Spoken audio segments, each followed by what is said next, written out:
telah menyelamatkan kehidupan rumah tangga. Konsep berbagi melalui mekanisme zakat, infak, dan sedekah. Begitu pula konsep untuk memilih gaya hidup yang sesuai dengan nilai-nilai Islam. Kuliah umum pada hari ini akan sangat menarik untuk kita ikuti karena nantinya akan banyak sekali hal-hal yang dapat kita terima dari pembicara, terutama dalam menghadapi kehidupan new normal. Bagaimana nilai-nilai Islamic Financial Planner sebagai menjadi inspirasi dalam hal yang layak kita jadikan pedoman. Untuk itu akan saya bagi menjadi 2 sesi kegiatan. Yang pertama adalah merupakan kegiatan inti acara, yaitu penyampaian materi kuliah umum, dan sesi terakhir akan dibuka untuk sesi tanya-jawab bagi para hadirin kuliah umum hari ini.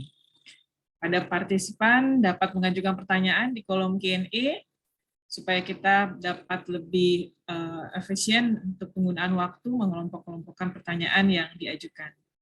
Baik, sebelumnya mohon izin saya untuk menyampaikan terlebih dahulu profil singkat pembicara kuliah umum kita pada hari ini, yaitu Ibu Dr. Murniati Muhsin, sekaligus sebagai Rektor dari Institut Agama Islam Tazkiyah. Ibu Dr. Murniati Muhsin pendidikan di bidang akuntansi Islam diperoleh mulai dari jenjang sarjana sampai dengan doktoral, di mana sarjana akuntansi Islam diperoleh dari International Islamic University Malaysia, kemudian Master of Islamic Accounting dari Universitas Indonesia, program doktoral Islamic Accounting dari Markfield Institute of Higher Education UK pada tahun 2012. Beliau juga menempuh program doktoral Islamic Accounting dari Islamic of Glasgow, Scotland pada tahun 2014. Mohon izin, Madam, untuk saya sebutkan kegiatan utama saja dari beberapa kegiatan Madam yang begitu padat. Ya, cukup itu. Sebagai Rektor Institut Agama Islam Tazkiyah, kemudian Ketua Tim Komplemen Akuntansi Syariah (IAI), Pembina Asosiasi Fintech Syariah Indonesia, trainer BNSP, penyelia halal BNSP, menulis sekaligus pendiri Sakinah Finance. Jadi kita tidak salah mengundang Ibu Murniati Muhsin untuk menyampaikan terkait dengan Islamic Financial Planner ini ya. Kemudian pendiri Sobat Syariah, pengurus ISEI Pusat dan tim ahli IAEI Pusat. Adapun tulisan beliau rasanya kita tidak perlu saksikan lagi dan perlu ekstra khusus untuk membacakan secara lengkap karena begitu panjang. Baik, tanpa berpanjang waktu lagi, kepada Madam kami persilahkan untuk menyampaikan paparannya. Silakan. Terima kasih Mbak Pusita, Masya Allah. Alhamdulillah, nasta'in wa nastaghfiruh wa zulum syurur anfusina wa min sayyiati a'malina may yahdihillahu fala mudhillalah wa may yudlil fala hadiyalah. Asyhadu an la ilaha illallah wa asyhadu anna Muhammadan abduhu wa rasuluh. Allahumma shalli ala sayyidina Muhammad wa ala sayyidina Muhammad. Yang dimuliakan Allah, Ibu Dr. Kusumaning Tuti Sari Darmi Sutiono SHLLM, dan Bapak Wakil Ketua 1 Bidang Akademik Dr. Suparta SEMEAK, Wakil Ketua 2 Bidang Keuangan Humas Bapak Gatot Sugiono SEMBA, Ibu Kaprodi Manajemen Keuangan Perbankan Syariah, Bapak Kaprodi Manajemen Keuangan Perbankan Syariah, Dr. Bambang Budiyana SEMSC, Bapak Kaprodi Manajemen Dr. Eric Wijaya, Ibu Kaprodi Akuntansi Dr. Wiwi Idawati, dan tentu saja manajemen kampus Institut Agama Islam Tazkiyah beserta mahasiswa-mahasiswi yang dirahmati oleh Allah. Assalamualaikum warahmatullahi wabarakatuh. Selamat pagi, salam sejahtera semua untuk kita. Alhamdulillah bisa bersama-sama di sini. Tentu saja kita sebenarnya dari kampus Institut Agama Islam Tazkiyah ini berguru kepada guru-guru kita yang berkaliber di Indonesia Banking School, yaitu Ibu Dr. Kusumaning Tuti dan tentu saja Pak Gatot dan lain-lainnya yang kami harapkan nanti akan hadir di kampus Tazkiyah memberikan kuliahnya, menyampaikan nasihat-nasihatnya, berbagi pengalaman-pengalamannya. Jadi saya merasa kerdil ini Pak Gatot, Bu Titu, saya di sini enggak ada apa-apanya tapi berani-beraninya ngomong gitu. Nah, jadi namun mungkin ada sedikit yang bisa saya berbagi, namun tentu saja hanya berdasarkan sedikit pengalaman dan ingin banyak dikembangkan. Mudah-mudahan melalui forum ini bisa nanti saya mendapatkan masukan-masukan dan juga komentar-komentar sehingga nanti bisa diperbaiki, karena memang lagi menulis buku tentang Islamic Personal Finance, textbook yang insya Allah nanti salah satu buku rujukan untuk di kampus Tazkiyah dan di kampus-kampus yang lainnya. Nah, judulnya sangat menggelitik dan membuat saya tidak kurang tidur karena saat ini masih di Pekanbaru bertemu dengan Bapak Gubernur kemarin dan juga silaturahim dengan Bang Riau Kepri, dan saat ini sedang berada di ruangan Bang Riau Kepri di Syariah Digital Center-nya. Terima kasih para tim yang ada di Bang Riau Kepri yang sudah meminjamkan ruangan, dan tentu saja kami silaturahim dengan badan-badan amil zakat. Tadi disebutkan oleh Bu Puspita juga bagaimana social finance juga kita sudah menggeliat juga, dan bagaimana nanti implementation dari Islamic Wealth Management dan Financial Planning in the New Normal nanti akan bisa juga kita gabungkan, kita matchmakingkan. Nah, Bapak Ibu sekalian, Bu Titu, izinkan saya untuk terus memberikan sedikit presentasi dan berkenalan dengan apa sih maksud dari topik tersebut. Dan Masya Allah, kalau kita lihat seruan dari bagaimana kita mengatur keuangan kita ini luar biasa. Disebutkan banyak ayat-ayat Al-Quran sebagai mungkin ada yang tidak beragama Islam yang hadir di sini, rasanya juga banyak seruan-seruan. Saya yakin ada tuntutan-tuntutan juga di pedoman agama kita untuk bagaimana mengatur keuangan secara baik. Dan juga harus berhati-hati dengan bagaimana mengatur keuangannya. Nah, kita sebagai Khalifatul fil Ard ini dianjurkan untuk supaya bisa terus menjadi pemimpin, bukan hanya untuk dirinya tapi juga untuk keluarganya, dengan untuk lingkungannya juga negaranya. Maka dari itu judul hari ini adalah konteksnya, kalau kita luaskan lagi menjadi konteks kekayaan negara. Dan Ibu itu juga rasanya sangat berpengalaman dalam bidang ini, terutama dalam bidang moneter. Beliau pernah memimpin di beberapa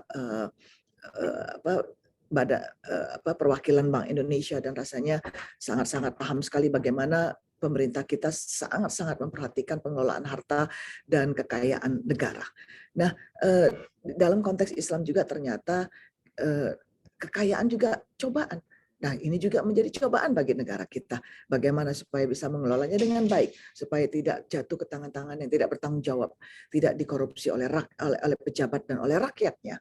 Dan Allah juga, kita harus senantiasa menanamkan ketahuidan dalam hal harta ini, karena Allah lah yang sebenarnya, Allah ya Razak, yang memberikan semua yang ada, Allah ya Ghani, ya Mughni, yang memberikan semua yang apa yang kita miliki hari ini, yang dimiliki oleh Indonesia. Masya Allah, rasanya Pak Gatot yang sudah berkeliling banyak negara pasti melihat bagaimana kekayaan Indonesia itu is not really comparable. Saking kaya rayanya, saya tidak pernah melihat. Anak-anak saya pun rasanya ketika kami berada di luar negeri, mereka, Mami, Indonesia is very rich, is damn rich katanya. We can't see in many other countries that what Indonesia has today. That is amazing. Anak-anak muda kita jarang kita bawa ke negara-negara atau kita ajak jalan-jalan ke kampung-kampung, ke desa-desa, sehingga mereka terkaget-kaget gitu. Maka dari itu mari kita tunjukkan alangkah kayanya Indonesia sehingga kita makin cinta dengan Indonesia. Dan ternyata hifzul mal yang harus kita juga perhatikan, karena harta adalah amanah. Maka dari itu konsep harta yang akan kita bahas nanti, orientasinya adalah karena itu milik Allah, maka akan kembali ke Allah. Apapun hari ini yang Allah kehendakkan untuk diambil, maka akan diambil, dihilangkan sekejap saja. Kita tengok bagaimana tsunami 2004 yang lalu, dalam hitungan detik harta, rumah, nyawa begitu dahsyat cepat, dan kita lihat bagaimana di pandemi ini Allah memberikan ujian kepada kita dengan sangat cepat sekali. Kita melihat orang banyak berubah karena harta yang ternyata tidak abadi. Nah, kita lihat juga bagaimana pengelolaan administrasi ini juga dianjurkan dalam Al-Qur'an. Bagaimana kita juga merencanakannya. Sepertinya Nabi Yusuf merencanakan keuangan negaranya di Mesir pada saat itu, dan juga bagaimana ini menjadikan salah satu waqul i'malu fasarallahu wa asyarallahu wa amalakum, adalah bagian dari amal kita, perbuatan kita yang diawasi oleh Allah senantiasa setiap detiknya, dan ini adalah yang akan kita pertanggungjawabkan di akhirat nanti. Dan di beberapa ayat Al-Quran itu begitu cantiknya ayat-ayat menjelaskan bagi kita yang beragama Islam harus tentunya percaya dengan rujukan-rujukan, dan insya Allah jika di mahasiswa-mahasiswi Indonesia Banking School yang lagi menjalankan penulisan skripsi atau tesisnya ingin merujuk kepada ayat-ayat Al-Quran di website, bisa tentunya merujuk kepada Quran Tazkiyah yang insya Allah sudah ditarjih, sudah diperiksa, dan tidak ada yang punya makna-makna tersimpang dan sebagainya. Jadi boleh dirujuk, silakan dirujuk. Nah, dan memang cobaan ini luar biasa, karena bukan hanya orang yang miskin yang dicoba dengan harta, karena bagi kita kalau orang dicoba dengan harta, kita sebut orang itu miskin. Tidak, orang yang kaya-kaya juga dicoba dengan harta. Nah, memang begitulah, karena memang innamal amwalukum wa auladukum fitnah. Memang dia menjadi suatu cobaan. Karena itu maka dari itulah kita memastikan supaya kita melihat bahwa yang harta yang sementara ini bukan apa-apanya, tidak ada apa-apanya. Nah, maka dari itu yang kita harapkan adalah ajrun azim.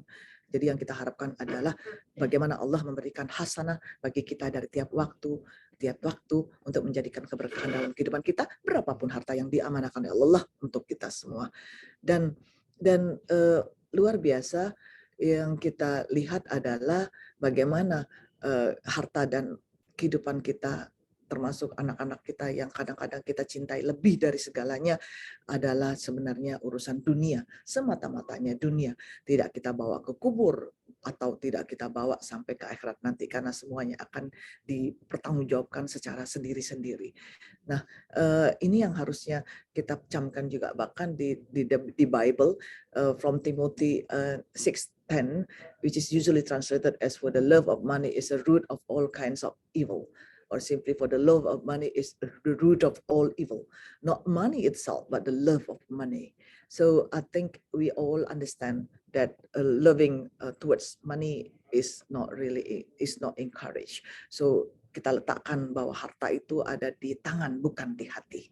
Nah, Bapak Ibu sekalian, Mbak Puspita, Bu Titu, Pak Gatot, Ustadz Tuba, Pak Bambang, yang ini yang kita pelajari di kampus Tazkiyah. Dan untuk karena kampus Merdeka Belajar ini, kalau misalnya dari mahasiswa-mahasiswi di IBS ingin belajar tentang fikih muamalah, tentang fikih mawaris, tentang fikih zakah, silakan datang ke kampus Tazkiyah. Secara online pun bisa kita mulai pada minggu ini. Bukan minggu depan ya, buat Bu Spita, minggu ini, karena kita sudah MOU, dan silakan. Dan begitu juga ketika kami memerlukan tentang manajemen moneter negara dan bagaimana perbankan syariahnya yang dikelola oleh negara, dan bagaimana juga praktiknya, regulasinya, kami ingin mengirimkan mahasiswa-mahasiswa kami ke kelas-kelasnya Mbak Puspita dan yang lain-lain. Nah, para ikhwas sekalian, para dosen dan mahasiswa yang saya cintai, ternyata Islamic Wealth Management and Financial Planning is a part of the parcel and a part and parcel of life yang harus kita take care, karena memang is a part of the fikih muamalah, is a part of the muamalah yang tentunya bagian dari syariah, yang kehidupan kita bersyariah, kehidupan kita yang memang untuk menjalankan with the guidance of Quran dan Sunnah, ini yang menjadikan kita harus memastikan bahwa wealth management kita, financial planning kita sesuai dengan nilai-nilai syariah. Maka dari itu syariah yang menggovern semuanya ini, ya, berikut dengan lifestyle dan all aspects of life. Ini menjadikan kita sangat-sangat pas sekali ketika kita membicarakan hal ini. Nah, apa sih bedanya Islamic Wealth Management dengan Islamic Financial Planning? Karena banyak yang mengatakan, oh, kita harus merencanakan keuangan kita. We have to do our Islamic financial planning. But some people also say, wow, no, we have to do our Islamic wealth management. So Islamic wealth management is concerned with providing end-to-end solutions. Jadi ada product and services. Saya baru tahu kalau Mbak Puspita itu di DBD, Bank Bumi Daya, BBD, dan Bank Mandiri dan Bank Syariah Mandiri, yang kantornya senantiasa saya lewati. Saya pikir Mbak Puspita itu baru lulus beberapa tahun yang lalu, Bu Tito. Ternyata beliau ini hampir seumur dengan saya. Wajahnya wajah muda belia. Jadi seperti ibu ketuanya. Jadi saya lihat tadi, Masya Allah, ternyata Mbak Puspita ini sudah sangat berpengalaman sekali, karena BBD itu termasuk bank yang saya lewati waktu saya di Unibank dahulu di tahun 93-an. Jadi waktu tamat SMA saya langsung bekerja di Bank Unibank yang di sebelahnya Bank Muamalat Indonesia. Jadi BBD itu tikungan ketika saya harus melewati bis dari Kampung Melayu ke Jalan Sudirman. Masya Allah, Mbak Puspita. Nah, alhamdulillah, Islamic financial planning ini juga disuguhkan untuk Islamic financial plan has the same objectives as the regular financial plan. So to help people accumulate, protect, and distribute their wealth. The difference is, of course, Islamic financial planning is created in accordance with Islamic values and principles. Jadi memang semuanya ada kemiripan dengan konvensional. Begitu juga perbankan syariah ada kemiripan dengan perbankan. But the Islamic values that and the guidance Al-Quran and Sunnah are the main sources in all aspects of the wealth management and aspects of financial planning. Dan dua-dua ini memang saya dalami, dan alhamdulillah barusan saya juga mengikuti ujian Islamic Financial Planning dari Malaysia, dan harapannya jika nanti IBS juga ingin membuat suatu program Islamic Wealth Associate Wealth Planner IWP dengan QWP, ini juga bisa nanti bersama-sama dengan kampus Tazkiyah mengadakan untuk mahasiswa dengan rate mahasiswa. Jadi kita harapkan ketika mereka lulus sudah punya titel yang double titel. Kalau di kampus IBS kalau lulus mungkin namanya Alvin misalnya SE. Nah, nanti dengan lulusnya dengan AWP QWP dari yang diselenggarakan oleh Tazkiyah, nanti namanya Alvin SE AWP KWP misalnya. Nah, ini yang kita harapkan supaya nanti mahasiswa alumni kita bisa langsung diserap oleh dunia kerja, dan juga bisa sangat pede ketika memimpin bisnisnya karena sudah banyak mengikuti program-program sertifikasi. Harapannya demikian, Bu Ketua. Nah, Bapak Ibu sekalian, mahasiswa-mahasiswi yang dirahmati oleh Allah, kita di sini melihat ada beberapa hal tentang Islamic Wealth Management, which is actually wealth generation, dan kemudian ada wealth protections, wealth purifications, wealth distributions, dan ini menjadi 5 hal yang harus kita pahami di dalam konteks Islamic Wealth Management. Di wealth generation, of course, we are bound to several traditions that are not according with the Islamic values, which is actually riba or gharar, maisir, darar, zulm, haram. Ini adalah 6 hal, ada tambahan-tambahannya ya yang bisa juga kita pelajari dari pelajaran-pelajaran fikih muamalah. Hal ini adalah memudahkan kita untuk mengingat bahwa ada 6 hal yang sangat-sangat crucial when we talk about wealth generations. We can't actually earn something that is associated with riba activities. We cannot actually take anything that is associated with the speculative money transactions, and we can't, of course, enjoy the life, our life with the wealth that is generated from the hurting people and harming people. So this is actually about the wealth generation and how to avoid it. Mudah, karena Allah Subhanahu wa Ta'ala dan Rasulullah SAW sudah memberikan contoh yang sangat-sangat praktikal untuk kita supaya menghindari hal-hal yang tersebut adalah jangan menghoarding, jangan squander, don't be stingy, don't extravagant, then don't do monopoly, and don't exploit, don't oppress people, and don't own something that's not belong to us. And of course, what we should do, that is very important, that we need to do a proper management and planning. Maaf, ini saya sajikan bahasa Inggris karena saya dikasih judulnya bahasa Inggris. Jadi mungkin yang lain juga nyaman, mudah-mudahan yang lain nyaman.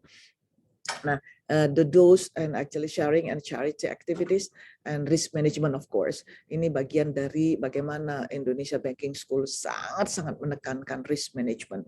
Problem dari masalah-masalah dari perbankan kita di Indonesia, termasuk perbankan syariah, salah satunya yang terbesar adalah karena risk management. Kita tidak mampu memproyeksi akan terjadinya resiko, kita tidak mampu memanage ketika terjadinya resiko, bagaimana memperkecil resiko, dan ini luar biasa. Syariah juga mempunyai resikonya, yaitu syariah risk. Bagaimana resiko ketidakpahaman tentang syariah ketika kita menjalankan tentang perbankan syariah, asuransi syariah, dan sebagainya. Nah, inilah yang menjadikan kita harusnya lebih banyak lagi mengkaji dan juga membahas case-case tadi. Mudah-mudahan IBS yang sangat kaya dengan case tadi juga dapat berbagi dengan kampus Tazkiyah. Dan disclosure and transparency, bagaimana accountingnya. Saya menjadi seorang akuntan, auditor, itu melihat sekali alangkah pentingnya kita sendiri mengaudit diri kita sendiri sebelum harta kita diaudit oleh Allah Subhanahu wa Ta'ala. Sebelum harta negara kita diaudit oleh Allah Subhanahu wa Ta'ala, bagaimana pimpinan-pimpinan kita ini dalam mengelola keuangan negara.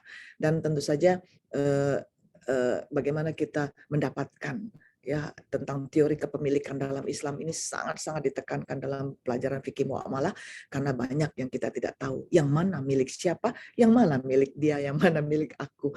Nah, ini yang menjadikan hal-hal seperti ini dipastikan dalam agama kita, agama Islam. Nah, di konteks wealth accumulation, contohnya bagaimana we actually generate income, we actually generate nafkah, inheritance, bagaimana kita mendapatkan salary and income by working and doing business, and nafkah. Kalau ingin mendapatkan nafkah yang perempuan, silahkan cepat-cepat menikah, karena setelah menikah baru nanti dikasih nafkahnya. Jadi ini konteks nafkah ini, makanya ketika kita pusing dengan rezeki itu, bagaimana mengundang rezeki, salah satunya adalah dengan pernikahan. Nah, inheritance juga bagaimana dengan kematian, tapi kematian yang dipaksa akhirnya tidak jadi mendapatkan inheritance. Nah, ini konsep Islam ini sangat lengkap sekali. Nah, begitu juga zakat, infak, sedekah, hibah, wakaf, ini juga bagian dari ketika social finance, seseorang yang duafa menerima zakat, itu juga salah satu bagaimana mereka mengakumulit hartanya. Nah, tentu saja untuk dibelanjakan dengan sesuai dengan nilai-nilai Islam. Nah, halal source, halal process, and of course towards halal generated wealth. Nah, wealth protections, we also talk about wealth protections. Not only when we heard about protection, we associate with the insurance. Not only that, but also doing some saving or investment that is a part of the protections. And Mbak Puswita menyebutkan tentang dana emergency is one of the protections. Jangan sampai kita dengan keadaan emergency tidak bisa berbuat apa-apa karena wealth protection kita tidak cukup. Dana emergency kita tidak cukup. Ketika ada darurat, kita akhirnya terpaksa menjual aset dan sebagainya. Nah, kita lihat wealth purifications is from halal source, halal method, and halal management. How we actually purify. We believe zakah is how Muslims' wealth are purified. and how it is actually being grown. Nah, ini yang kita kadang-kadang salah pahami, bahwa zakat mengambil harta kita. Is not at all, not at all. Jadi bukan mengambil bagian harta kita, tapi membersihkan harta kita. Why? Because the portion for zakah is not belong to us at all. Jadi salah sekali kalau kita nanti ada foto-fotonya bagaimana zakat itu misunderstood. It's not belong to us at all. Jadi kalau bukan punya kita, kenapa kita bawa pulang ke rumah? Kenapa zakat itu tidak kita hitung dan kita keluarkan baik-baik secepatnya ketika sampai nisab dan haulnya? Nah, ini yang kurang dipahami. Maka dari itu, wealth purification is really matters. And how do we purify? Look at this one. We actually the right picture, the first row or the second row. Ketika kita mengajak orang-orang untuk berzakat, saya selalu memberi komentar, protes kepada lembaga zakat. Please do not give me this picture because this picture is not right. Give me this picture. That's what I said to them. Why? Coba lihat sekarang, setuju tidak? Silakan di chat. Yang pertama, ya, yang pertama adalah sesuatu yang tidak seharusnya kita sebutkan untuk bagaimana meningkatkan zakat kita. Zakat is not my 2.5%. It is your 2.5%. It's not mine. Don't say my.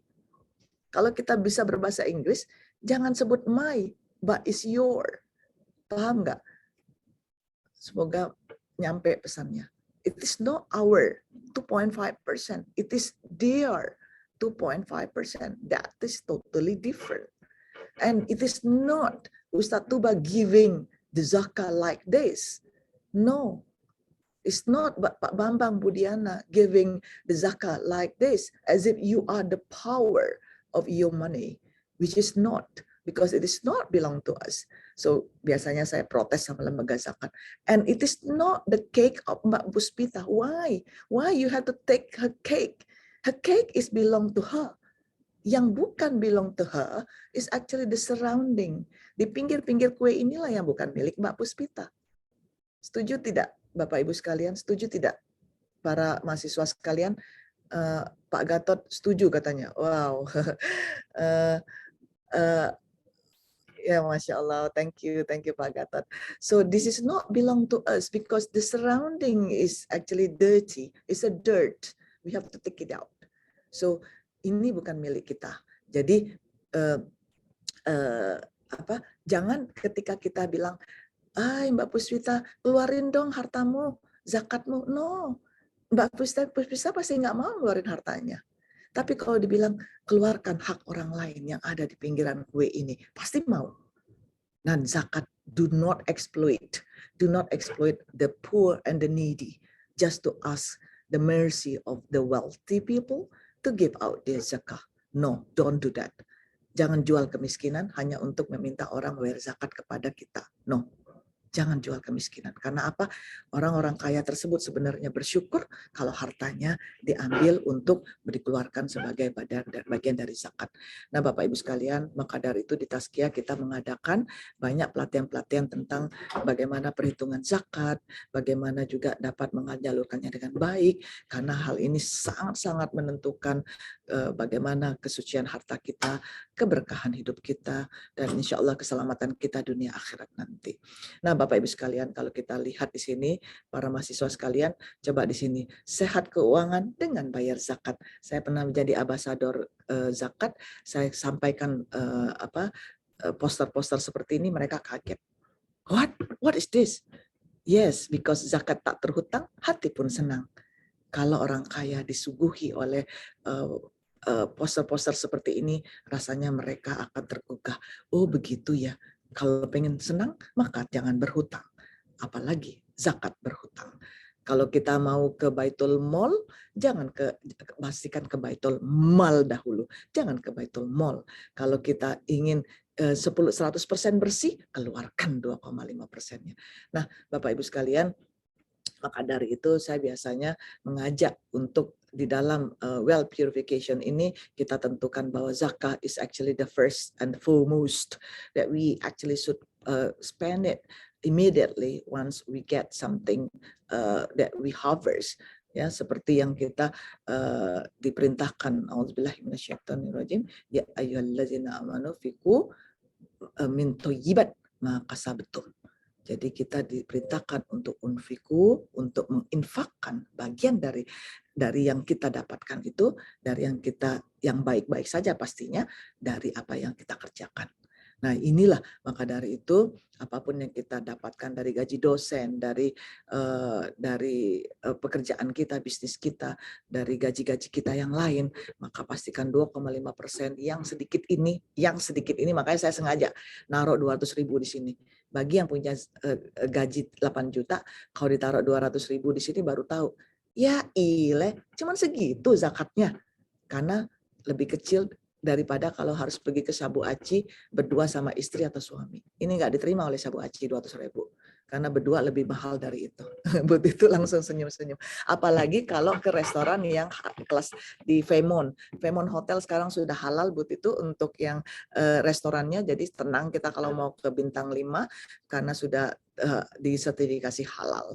Nah, Fairmont maaf kalau nggak 500 1 juta satu orang nggak diterima kata But itu oleh Pak Gatot juga ya, Pak Gatot ya. Nah maka dari itu ini nggak ada papanya 200.000 ini, nggak ada papanya. Maka dari itu kita banyakkan infak kita, dan ini minimalis. Infak yang 7,5% maksudnya saya untuk mempermudah saja ya, bahwa yang untuk social finance kita 10%. Nah kemudian hutang, pastikan hutang kita tidak lebih dari 30%. Ini diajarkan oleh guru-guru kita ini ya di IBS, hutang jangan seperti ini. Makanya di bank-bank syariah termasuk, maka seseorang yang punya sudah profile portfolio 30% hutangnya tidak diperbolehkan lagi mengambilkan pembiayaan syariah. Nah begitu juga asuransi syariah, stipendnya, emergensinya, dan investmentnya harus kita atur sedemikian rupa. Atau untuk yang the have bisa menggunakan seperti yang disebutkan dalam hadis, sepertiga untuk hari ini, sepertiga untuk masa depan, sepertiga untuk akhirat. Silakan, yang mana standarnya tidak ada yang baku sesuai dengan kepentingan sendiri-sendiri. And this is actually wealth distributions that we actually should also learn, and because to my observation, many people have forgotten about this one. And in fact, they do not want to actually follow the Islamic rules in inheritance. Ini yang sangat-sangat kita dakwahkan di kampus Tazkiyah. Mudah-mudahan di IBS nanti kalau berkenan atau berminat untuk mau dong kami diajarin dosen-dosen dan mahasiswa tentang fikih mawaris, tentang faraid, tentang bagaimana hukum waris secara Islam dan agama-agama lain. Insya Allah kami ada pakarnya. Bukan disebut pakar, maksudnya memang yang biasa membawakan materi-materi ini, silakan. Kenapa saya sebutkan demikian? Karena banyak sekali permasalahan harta dikarenakan ketidakpahaman tentang hukum waris. Dan na'udzubillah, Ibu Ketua, kita lihat banyak sekali anak-anak yang malahan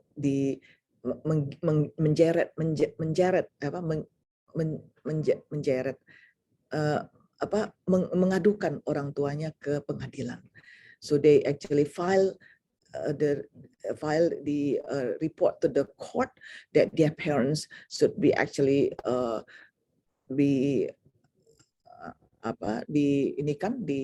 selesaikan urusan warisnya karena memang terjadi kesalahpahaman atau ketidaksetujuan dengan pembagian harta waris. Nah ini sangat memalukan. Nah ini Bapak Ibu sekalian, ini kami biasanya mendakwakan ini tentang bagaimana mewakilkan waris dan sebagainya, sehingga negara juga mempunyai kepentingan. Kenapa? Banyak sekali harta-harta yang terbengkalai karena kasus waris yang tak selesaikan. Di perumahan Sentul City saja misalnya, di tempat saya tinggal, rumah-rumah yang harganya miliar-miliaran terbengkalai. Kenapa? Ketika saya tanya ternyata ada konflik soal waris. Nah ini yang harapannya kita yang berada di kampus ekonomi dan keuangan ini dapat membantu penyelesaiannya. Bahkan Pak Gatot, Masya Allah, saya menemukan ada satu klien saya itu punya uang 12 triliun. Diam di bank syariah, sebuah bank syariah. Kenapa?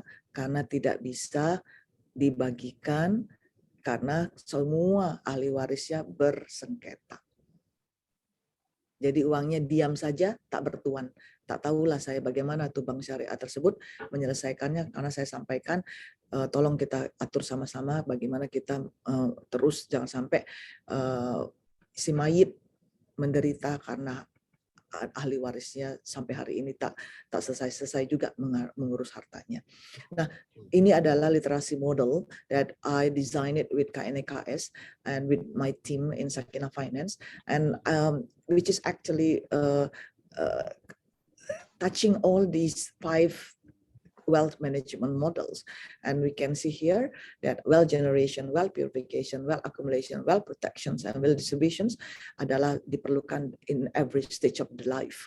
And starting from 0 year, memang mungkin orang bertanya-tanya ya, kenapa saya membuat model ini sampai anak yang baru lahir oek-oek sudah disuruh mengurus keuangannya. Yes, they actually have been introduced to the world and to the amanah that of course at the moment is the parents actually bear the amanah, but they have to be ready from the early years. Nah, ini yang saya buatkan, dan tentu saja yang paling penting adalah bagaimana di usia kita semakin meningkat akidah, akhlak syariah kita makin juga lebih baik keilmuannya, praktiknya. Dan tentu saja guidance kita di wealth management ini adalah adalah uswatun hasanah kita, yaitu Rasulullah SAW yang mengedepankan sifat-sifatnya yang terkenal, yaitu sidik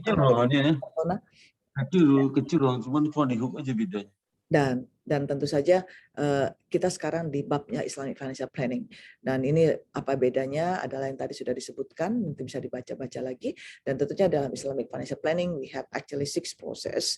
So Islamic Financial Planning is actually a part of Islamic Wealth Management. There is actually 6 process that is actually bagaimana kita melihat keuangan, situasi keuangan kita, bagaimana kita merencanakan pengeluaran kita, bagaimana kita men-setting ya tujuan-tujuan keuangan kita, bagaimana resiko-resiko itu dapat kita atasi, bagaimana financial planning itu dapat kita kerjakan dan kita review. Nah, inilah dari website dari ilmu yang saya pelajari dari IFIM Malaysia, termasuk juga yang pernah saya tulis-tulis ya, bahwa di sini yang tadi yang saya sebutkan bagaimana keadaan cycle keuangan itu dari usia bayi hingga nanti usia senja itu punya beberapa tren yang perlu kita pelajari dan kita siapkan resiko-resiko yang akan terjadi, bagaimana penanggulangannya. So what about why we doing it that? Why? Kenapa sih kita ngobrol? Why do we need to discuss about Islamic wealth management, Islamic financial planning?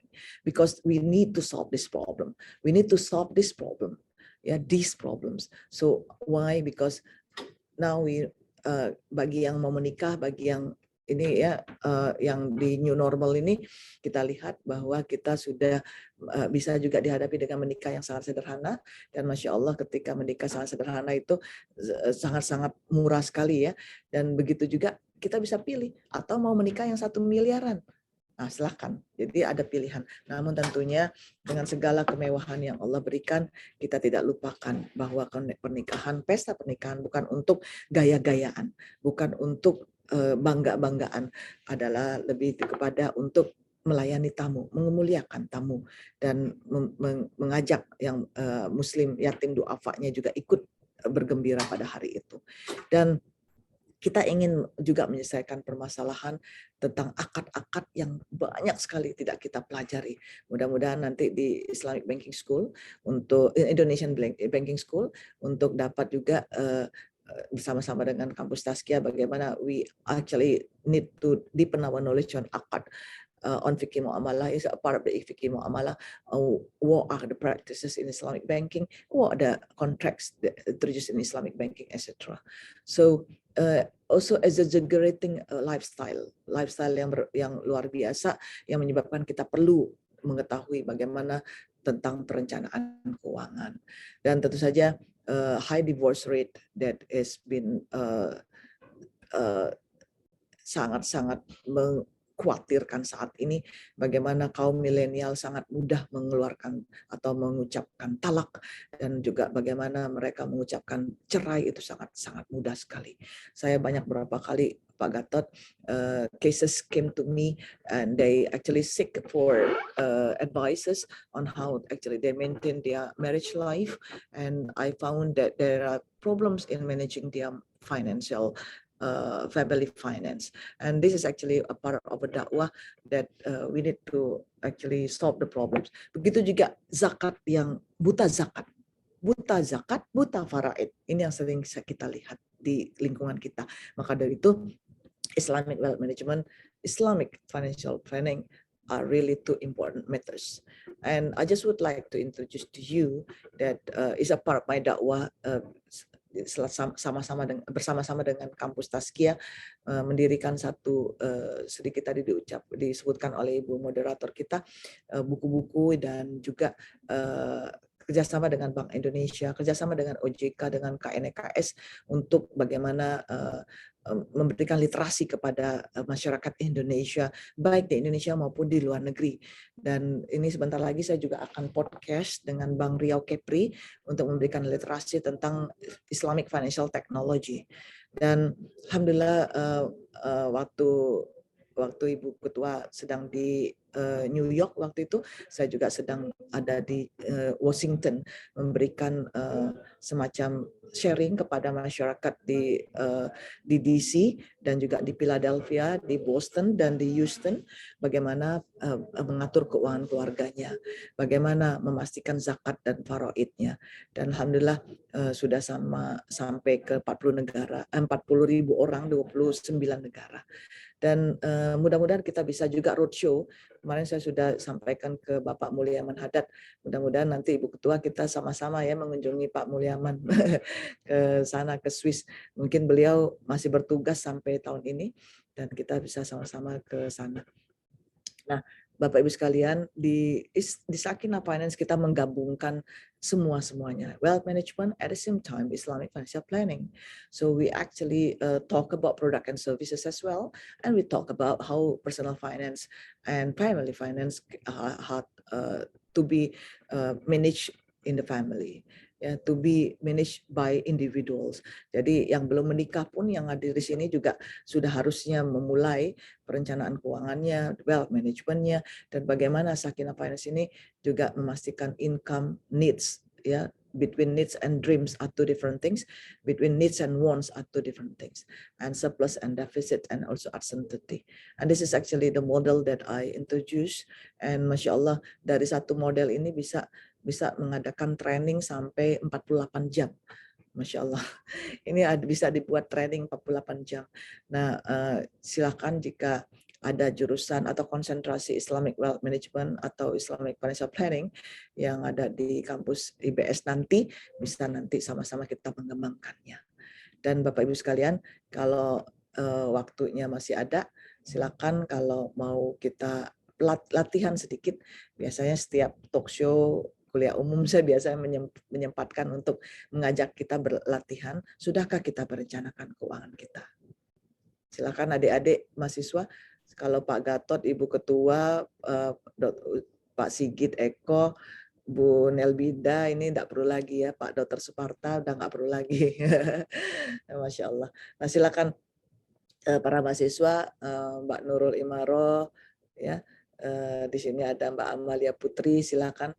Mbak Diva Resma, Mbak Eni Haryanti, silakan nanti bisa dibuat seperti ini. Jika nanti ada waktu luang ya silakan difoto dulu. Dan untuk apa? Supaya kita coba mempraktikkan. Ini benar nggak sih? Manfaat nggak sih? Kadang-kadang kita dari satu kuliah umum ke kuliah umum yang lainnya kita hari ini semangat, besoknya kita lupa. Maka dari itu saya mengharapkan kita semua bisa memberikan setiap waktu luang kita konsentrasi bersama-sama suami sama istri kalau sudah ada untuk bagaimana mengembangkan, misalnya I want to have a peaceful zone, peaceful year next year, debt free. Nggak mau punya hutang kan, Berapa utang yang ada? 100 juta. Saya mau lunasin. Termasuk utang zakat nggak? Iya, ternyata ada utang zakatnya. Saya mau lunasi. Weh, keren ya. Nah, jadi harapannya para mahasiswa-mahasiswi juga ketika ada hutang 1 juta, 2 juta kepada teman-teman, pastikan ya. Karena saya dengar dengan keadaan new normal seperti ini, ternyata hutang kita karena bisnis kita tidak jalan dan gaya hidup kita susah untuk di stop, maka kebiasaan berutang makin meningkat. Buktinya apa? Pinjol makin merajalela. Ada pinjol 3.000 pinjol hari ini yang sudah diidentifikasi oleh OJK dan ternyata yang resminya hanya 150. Jadi Bapak Ibu sekalian, mari kita jaga Indonesia dari cekaman hutang ya. Maka dari itu kita biasakan dari diri sendiri untuk memastikan tahun depan saya akan selesaikan semua hutang. 2 tahun lagi saya akan renovasi rumah. Bagaimana dengan anak-anak sekolah, bagaimana haji, bagaimana rumah, ini semuanya perlu kita rencanakan. Dan perencanaan ini adalah dengan pertamanya saya ingin mengajak semuanya berbisnis. Saya rasa tidak banyak orang yang di dunia perencanaan keuangan menganjurkan untuk berbisnis. Kenapa? Karena memang kebanyakan untuk langsung investasi. Padahal bisnis itu adalah salah satu perencanaan yang luar biasa. Rasulullah SAW memberikan contoh kehidupan yang luar biasa dari berbisnis, dan berhasilnya Rasulullah berbisnis salah satunya adalah dengan melamar Ibunda Khadijah dengan katanya 20 ekor unta, ada yang mengatakan 100 ekor unta, ada yang mengatakan 1 miliar. Nah, kira-kira waktu dulu Mbak Puspita dapat mas kawinnya 1 miliar atau lebih dari itu, Mbak Puspita. Nah, itu karena keberhasilan Rasulullah SAW berbisnis. Dan begitu juga ketika Rasulullah SAW menjadi nabi, menjadi rasul, menyampaikan risalah dan berhasil menyebarkan Islam sampai hari ini berbekas 1,4 penduduk bumi beragama Islam, salah satunya karena keberhasilan Rasulullah SAW dalam berdakwah, dan salah satunya adalah karena kelihayan Rasulullah SAW dalam berdagang. Kita lihat demikian, dan begitu juga ketika kita pastikan hari ini, do we have any problems with our financial position today? Ada nggak orang lain yang ada di dalam harta kita? Ada tidak harta-harta yang mubazir? Pernahkah kita buat seperti ini? Dan bagaimana kita memberikan, memisahkan harta suami, yang mana harta suami, yang mana harta istri? Perlu kita buat prenuptial agreement ke notaris? Enggak perlu. Tapi memisahkan antara harta suami dan harta istri sangat perlu. Karena tidak ada yang namanya harta gonogini dalam Islam. Tidak ada harta bersama dalam Islam. Maka dari itu harta Bapak Budi, harta Ibu Wati harus kita pisahkan. Ya, termasuk harta-harta kita. Jangan sampai ketika meninggal dunia, hutang yang ayah atau hutang ibu kita tidak tahu yang mana. Na'udzubillah min dzalik. Nah, Bapak Ibu sekalian, ini adalah referensi-referensi yang saya rujuk ya, dan mudah-mudahan ini bermanfaat. Wallahu a'lam bishawab. Wa alfu minkum billahi taufiq wal hidayah. Mohon maaf lahir batin. Assalamualaikum warahmatullahi wabarakatuh. Baik, terima kasih. Ini Madam paparannya sangat menarik ya buat kami-kami yang masih perlu banyak pencerahan mengenai Islamic Financial Planner, apalagi untuk adik-adik kita mahasiswa untuk mengelola keuangannya, walaupun mungkin belum ada penghasilan tetap yang bisa diterima, tapi mudah-mudahan dengan pencerahan dari Madam bisa mulai mengelola dan merencanakan keuangan dengan baik. Insya Allah. Dari paparan Madam juga kita bisa menyimpulkan bahwa ternyata memang ada perbedaan dari Islamic Wealth Management dengan Financial Planner. Ya. Jadi bahwa Islamic Financial Planner itu lebih kepada bagaimana mengelola lifestyle planning. Sedangkan kalau untuk Islamic Wealth Management terkait kepada capital gains planning dan risk management ya, Madam ya. Baik, ini ada beberapa pertanyaan titipan yang sudah disampaikan ini Madam.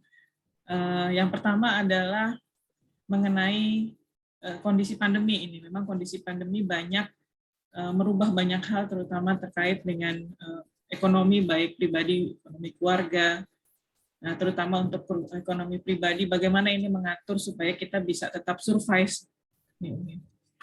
dalam menjalani kehidupan, sementara pendapatan juga menurun, kemudian juga peluang-peluang bisnis juga mungkin lagi sepi gitu istilahnya. Itu untuk pertanyaan pertama, Umi, Madam, mungkin satu-satu atau ada 2 pertanyaan ini yang sudah masuk? Iya, nggak apa-apa, satu-satu aja dulu ya. Alhamdulillah, terima kasih yang sudah bertanya. Alhamdulillah kita memang dalam keadaan pandemi ini, how to survive, the first thing is actually do the sedekah. Kalau saya begitu solusinya. Pertama kali adalah bersedekah. Kenapa? Allah memberikan kita solusi sedekah ini luar biasa, luar biasa. Kenapa? Karena dengan adanya kita bersedekah, kita insya Allah akan dikembalikan oleh Allah dalam bentuk 700 kebaikan, 700 kali lipat rezeki yang bertubi-tubi. Dan ini memberikan solusi dari berbagai macam permasalahan kita. Jadi kalau ada bisnis kita sedang tidak lesu karena terpapar karena pandemi. Jadi bisnis bukan hanya banyak manusia yang terpapar COVID, tapi juga bisnis terpapar COVID ya Pak Gatot ya. Nah ini menjadikan kita perlu adanya obat sedekah dahulu. Termasuk kita yang diberikan cobaan COVID. Kita pertama kali adalah sedekah. Obat itu nomor sekian, tapi sedekah adalah obat yang pertama. Nah inilah yang untuk menjadikan kita supaya bisa diberikan solusi atas segala permasalahan yang kita hadapi, karena memang ayatnya jelas bahwa dengan bersedekah Allah memberikan permisalan. Masalul ladzina yunfiquna amwalahum fi sabilillah kamathali habatin ambatat sab'a sanabil min kulli sunbulatin mi'atu habbah wallahu yud'ifu liman yasha' wallahu wasi'un alim. Jadi memang Allah memberikan permisalan. Kalau kita bersedekah, kita akan dikembalikan dalam bentuk mau-maunya Allah, mengembalikannya dalam bentuk apapun. Yang penting dalam bentuk kebaikan. Kebaikannya itu bagaikan 7 tangkai. Satu tangkai ada 100 butir, 100 bulir gandum. Jadi kalau kita bayangkan yang randup itu ya, yang gandum yang sedang masak-masak itu ada 7 tangkai, 700 bulir. Begitu sebanyaknya yang kita dapatkan kebaikannya. Nah, mudah-mudahan ini yang bisa kita lakukan saat ini ketika kita sedang apapun, gitu, kebaikan yang sedang kita dicoba oleh Allah, dengan kesusahan yang kita sedang dicoba oleh Allah. Dan yang keduanya adalah manajemen. Yang paling sulit adalah memanajemen lifestyle. Tidak banyak orang bisa memanage lifestyle-nya. Memanage hartanya dengan menundukkan lifestyle-nya. Bagi yang punya biasanya gajinya UMR, kopinya sasetan. Ketika Pak Zulfison dapat gaji langsung tiba-tiba naik 20 juta, nggak mau lagi ke sasetan, langsung sakit perut, langsung ke Starbucks. Nah ini, ketika kita tidak memanage lifestyle kita, that's what happens. Ketika gajinya balik lagi ke 10 juta, susah mau turun dari Starbucks ke sasetan. Kaget ya Madam ya. Langsung sakit perut, tiap hari kembung gitu kan. Ini contoh Pak Zulfison, maaf. Ya, silakan Mbak Puspita. Tentunya perencanaan yang tadi ya kita jalankan, dan saya sangat suka. Saya perencana. Anak-anak saya suruh perencana, suami saya perencana. Jadi kami memang suka duduk bersama-sama, bicara soal masa depan, bicara soal keuangan, bicara soal mami, how much is my college fund? So my children ask me about their future, which is very good. They think about it. Now, I would like to study my master's in Japan. Do you think you can afford? How much is my saving? If I have to do a job, how much should I save? That is amazing. To me, that is amazing. Yeah. Thank you, Mbak Puspita. Baik, ada pertanyaan berikutnya, ini seputar hutang nih Madam. Cukup menarik juga ini. Bagaimana jika ada hutang yang masih di bank konvensional? Kebetulan memang mengapa di bank konvensional? Karena memang alasannya tingkat return yang masih lebih bersaing daripada bank syariah. Bagaimana nih, Madam? Ya, memang ini masih banyak lagi yang belum hijrah ke bank syariah, padahal kalau kita buka pintu rumah kita, di depannya udah langsung logo bank syariah. Saking banyaknya. Rekening saya aja ada puluhan, karena apa? Dulu kan belum merger. Ketika merger sekarang sudah jadi bank syariah Indonesia semua, saya udah puluhan rekening saya. Nah, belum lagi rekening rekening anak-anak dan sebagainya. Dan begitu juga saya biasanya membuka rekening di semua bank syariah. Kenapa? Dengan itulah kita bisa memberikan komentar yang membangun, constructive comments to Islamic Bank on how to actually they improve their management. Nah, ini yang harusnya kita juga bisa masuk ke bank syariah. Untuk itu yang masih punya pembiayaan, yang masih punya kaitan dengan bank konvensional, sebaiknya mencoba yang syariah, memindahkan semuanya ke syariah, meng-take over-nya ke syariah. Dan ini sudah sangat mudah karena mekanismenya sudah diatur oleh bank syariah kita, dan insya Allah kita bisa tenang. Karena saya sejak saya kerja, saya tadi sebutkan ya Mbak Puspita, saya sebelahan dengan bank muamalat. Walaupun saya kerja di bank konvensional, ATM saya ATM konvensional, tapi saya juga pada saat itu sudah mulai hijrah ke bank syariah. Dan sampai hari ini, walaupun pernah di Inggris 6 tahun, semuanya rekeningnya rekening bank syariah. Dan sangat menyamankan, sangat menenangkan. Jadi tidak ada alasan kita lagi bahwa bank syariah itu teknologi yang nggak canggih lah, apalah, karena mereka sudah bisa berkompetisi saat ini. Wallahu a'lam. Insya Allah, mudah-mudahan ke depan semakin bersaing untuk bank syariah kita ya, Madam ya.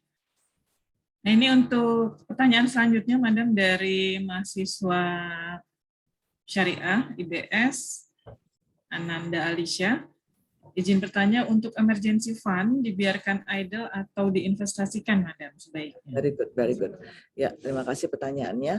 Emergency fund is actually valid for certain months, certain amount of months, yang dimana kita membelanjakan 1 bulan dikali sekian berapa bulan ya. Jadi kalau memang sudah kita tahu resikonya seperti apa bisa di manage, maka likuiditasnya bisa kita pecah dengan investasi. Misalnya kita punya dana, biasa kita belanja 10 juta ya sebulan, satu keluarga punya anak 3 misalnya. Berarti kita harusnya punya 9 atau 12 bulan dana emergency. Katakanlah sudah ada 90 juta. Namun dari 90 juta ini kita sudah tahu trennya bahwa kita tidak menggunakan sebanyak itu ketika keadaan emergency. Maka dari itu kita bisa naikkan atau turunkan likuiditasnya dari cash menjadi sedikit liquid, yaitu emas misalnya. Kita turunkan lagi menjadi deposito misalnya. Kita turunkan lagi menjadi reksadana misalnya. Nah, tentu saja tidak dianjurkan kalau dana emergensinya diinvestasikan untuk jangka panjang, misalnya saham syariah. Wallahu a'lam. Baik, terima kasih, Madam. Jadi kita juga mesti betul-betul memplanning mana yang idle-nya jangka pendek dan idle-nya jangka panjang ya, Madam, supaya kita bisa tahu kemana posnya gitu ya. Baik, terima kasih, Madam, untuk jawabannya. Mungkin sementara sudah cukup pertanyaannya, Madamnya. Kita juga terkait waktu ini, mengingat hari ini hari Jumat. Mungkin bisa saya sedikit tarik benangnya bahwa harta memang hanya titipan, sehingga perlu dikelola dengan baik supaya tidak hanya bermanfaat tapi juga membawa keberkahan dan kemaslahatan, di mana di dalamnya ada hak orang lain yang harus kita bersihkan, bukan kita keluarkan, karena kalau keluarkan jadi ada beberapa persepsi, tapi kita harus bersihkan ya, Madam ya. Baik, terima kasih paparan yang sangat menarik dan bermanfaat. Hadirin, mungkin kuliah umum hari ini kita cukupkan terkait dengan hari Jumat. Kita persiapkan untuk sholat Jumat dan lain-lain. Terima kasih sekali lagi, Madam, atas paparannya. Semoga ke depan kerjasama antara IBS dan Tasfiyah bisa lebih erat lagi, bisa lebih banyak lagi yang bisa dikolaborasikan bersama. Terima kasih Mbak Puspita. Mbak Puspita, ini tadi ada ajakan juga untuk roadshow ke seluruh universitas dari Mbak Elvidiana ini supaya adik-adik kita bisa belajar.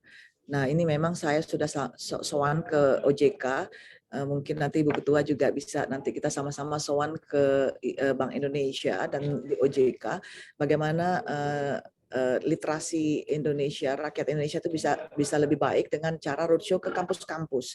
Dengan adanya sistem online seperti ini, kita bisa anytime can do literacy, and then banyak orang yang sudah sekarang mengikuti pelatihan-pelatihan perencanaan keuangan Islami, wealth management Islami yang bisa nanti berbagi. Jadi ini salah satu praktik dari MOU kita yang nanti bisa kita kerjakan bersama. Insya Allah. Terima kasih. Masya Allah. Ini belum dengar suara Ibu Ketua, Mbak Puspita. Ibu itu mungkin mohon tanggapannya sedikit. Bu Murni, bagus sekali presentasinya. Ada juga 1-2 hal yang saya belum tahu, Bu. Jadi juga enriching juga, Bu.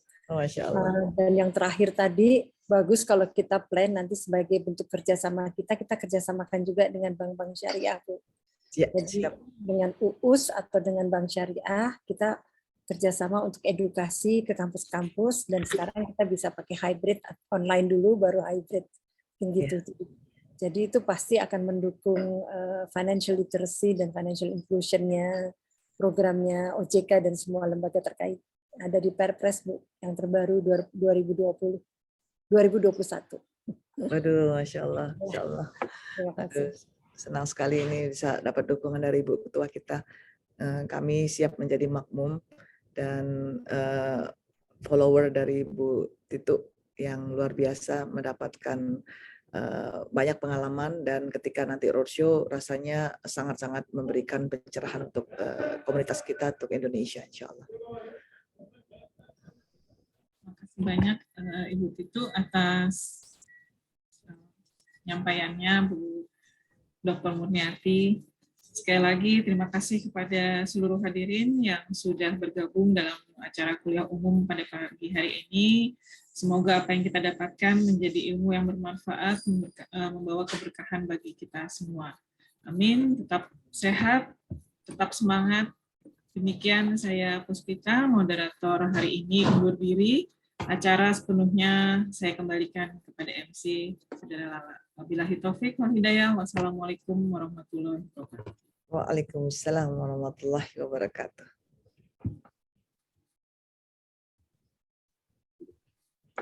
Penyerahan e-sertifikat kepada pembicara oleh Ibu Kusmaningtuti Sandri Harmi Sution.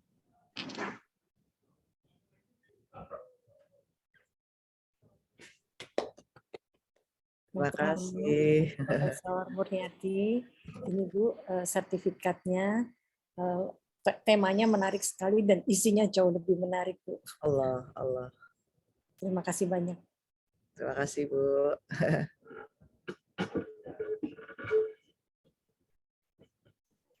Penyerahan e-sertifikat kepada moderator oleh Ibu Kusmaningtuti Sandri Harmi Sution.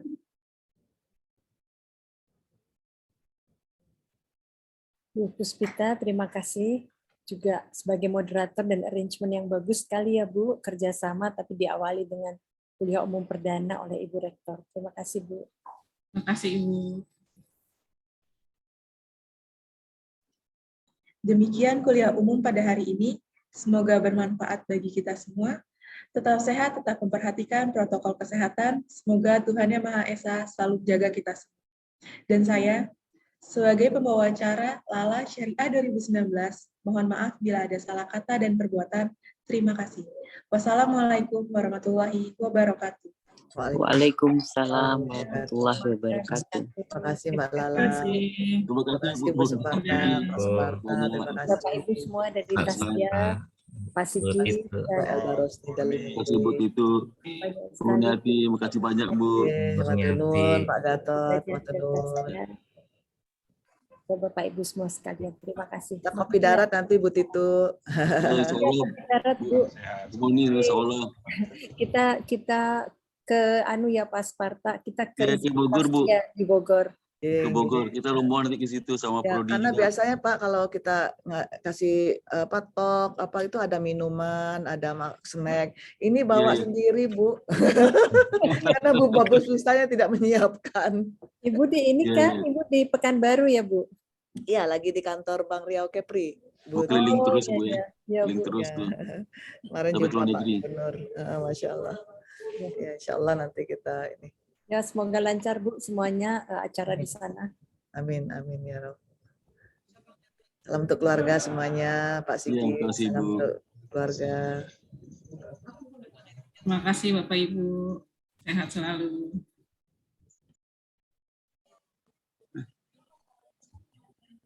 Nggak ada acara itu.